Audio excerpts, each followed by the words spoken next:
Many of you, I'm sure, are interested in how you may be able to hit the ball a little bit further, how we can create more power in the golf swing.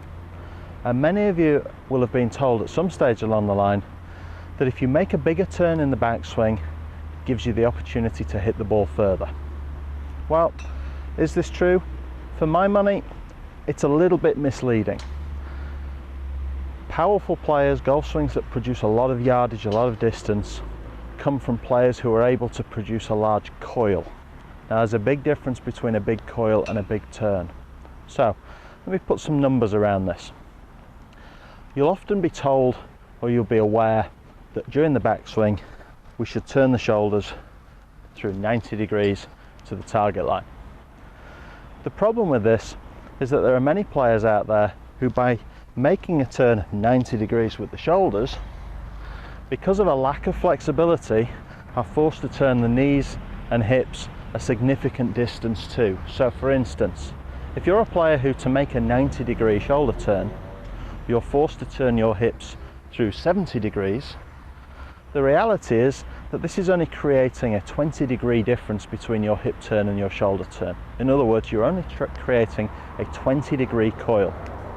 Now, let's put this into context. The greater the coil, in other words, the greater the distance between the shoulder turn and the hip turn, the greater the ability to produce power. So in other words, a golf swing with a 90 degree shoulder turn versus a 70 degree hip turn is less powerful than a golf swing with only a 60 degree shoulder turn but with a 30 degree hip turn. The difference between the shoulder turn and the hip turn in that instance would be greater in the swing that has the smaller shoulder turn. So if you're going out onto the golf course this weekend, try looking at it from this point of view. Here's an alignment rod, and what I'm going to do to check this is I'm just going to feed this through my belt loops, and this is going to help indicate the kind of turn that we're looking to experience through the hips. You'll see I've got a club laid out on the floor. Now, the club on the floor runs from just behind my right heel to just in front of my left toe.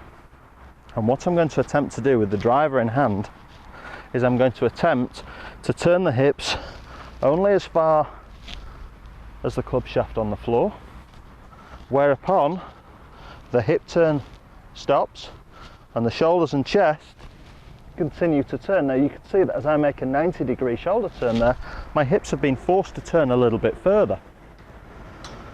So current flexibility available doesn't allow me to make a very small hip turn and a very large shoulder turn.